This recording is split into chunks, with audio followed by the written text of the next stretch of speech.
Every morning and evening in Accra, a familiar struggle unfolds. People queuing, fights breaking out, tempers flaring, all in a bid to catch a trotro or taxi home. But this isn't just a transport issue, it's a national planning failure with serious human and climate consequences. If you rely on Trotro, getting to work or home on time isn't guaranteed. To survive rush hour, you must either be swift or stranded. So trying to get a car home is a little bit difficult. And we experience this each and every day. Going home every day is a problem. When I get home, I become stressed out and I find it difficult to sleep. Ghanaians across the city spend hours just waiting for a car that may never come. As I'm speaking now, I've been here for almost an hour, and not even a single car going to Kaswa. And I have to wake up early in the morning and be at work by 7. It's almost 7 o'clock, and I'm not sure I'll get home by 8. So it will be past 8. So if I check the time frame and the time I'll use to rest, when I check all these, it's really affecting me. As me say, me more Ghana water. I say every day, I'm a car and I'm quite achimoto. By the time I'm making a many car, almost by 1 hour, can I mean a car? And many car I'm going to do for the night time. So I'm going to buy some few hours and an hour, not I was on back. The next day, no, I'll go. The man can blow has. For drivers, the story is different, but still difficult. Traffic boosts business, but poor road systems waste time, fuel, and income. Yeah, no say any day anopa say no say eduru anopa say a benefit to young drivers no. To the extent say the more nipa no gu kwan no ho no, the more yen so yen nyije e ma ye adwuma no ekoso. The traffic situation no eno na ma say eduru anyimre a obon say drivers ni bi instead of say e bi a wo loadu abala pass no.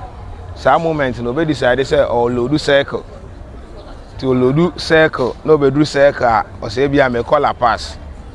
Because our traffic now obedi so ten no odi so sa time na our ba be do ha no mo no instead of say be obekọ 5 trips no 5 trips na be we waste 2 hours for traffic mu a sa 5 no ntimi nko eso beti abade say be a 3 and a 4.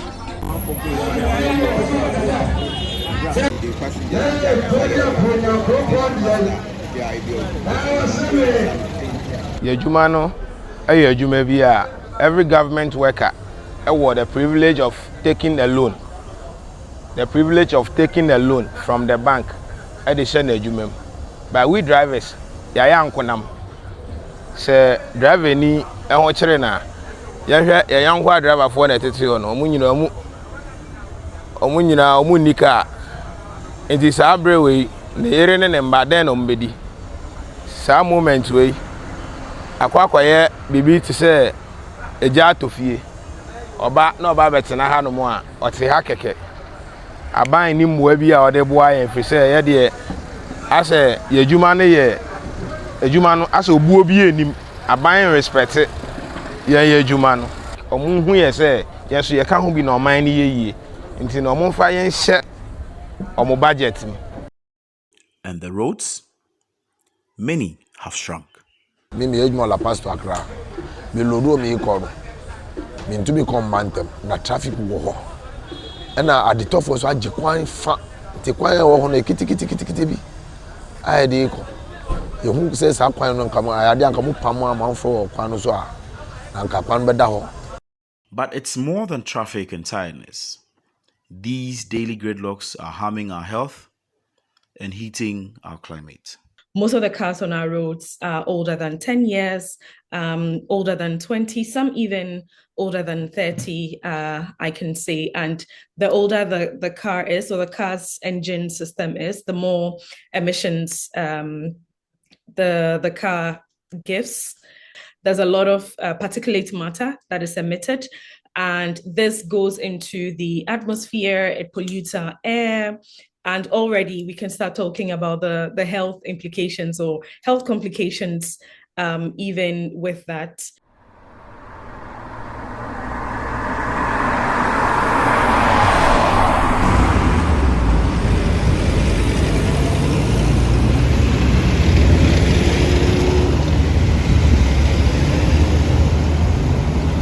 all use the roads. We're all impacted. There are various groups that are more impacted than some. One major category are the informal traders, particularly those who hawk at traffic stops where you would find the slow-moving vehicles or idle cars because of congestion and traffic stops, and they inhale a lot of this polluted air out of the transport, these transport vehicles. So this leads to higher intensities of cardiovascular diseases, respiratory diseases as well, and particularly for those that have underlying illnesses. So things, people that have diabetes, people that have asthma, these are complications that are exacerbated by prolonged exposure to emissions, to transport emissions. The chaos affects everyone, but those who walk, hustle, and ride public, they bear the worst of it. Any moment that pedestrians decide to hawk by the roadside, people also stand there to buy. And so continuous doing of that make the roads choke. And so drivers are not able to get a free-flowing traffic to come early, come and pick people at bus stops or stations, thereby causing those huge traffic delay and all other things. So enforcement doesn't lie with only one agency.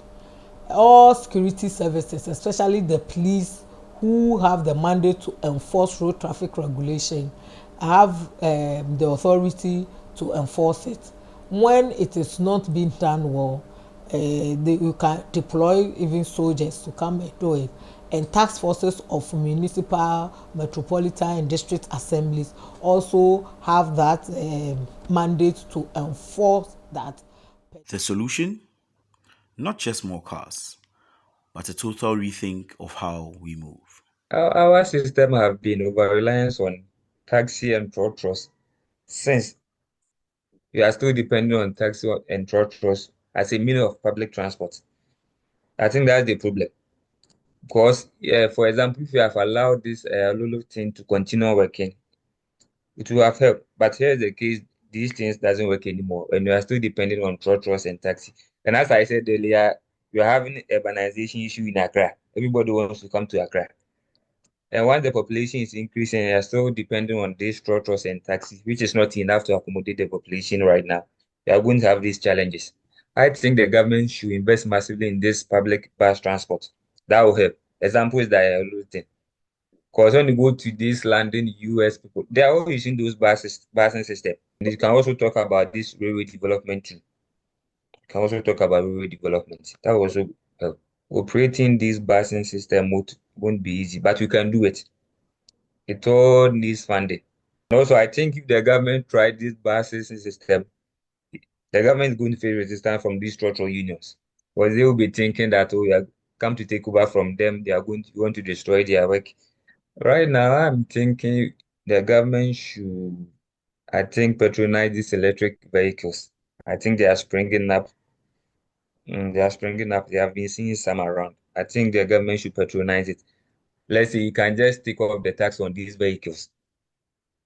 Right? I think we having those electrical cars will be very much of help to us rather than we depending on these petroleum and diesel cars, which is destroying our ecosystem. Mass transport? Yes, but also clean transport. Ghana has started introducing electric buses. Experts say it's a step in the right direction. I think electric buses are definitely a welcome idea or welcome solution for emissions reduction. There are obviously some things that we need to think more about beyond the introduction of these systems. We want to think about where the source of energy for these e-mobility systems come from. And mind you, we have some sort of challenge with our with our energy system in Ghana. It's intermittent, it's on and off. We have load shedding from time to time. So it's important that when we think about e-mobility, we also are thinking about energy systems. From better buses to safer walkways, change is possible. But it must be affordable, accessible, and fair.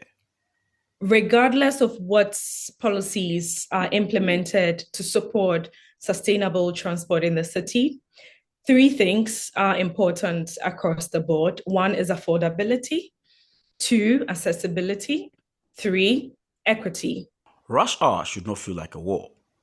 Until we build transport that works for people and planet, we will remain stuck, stranded.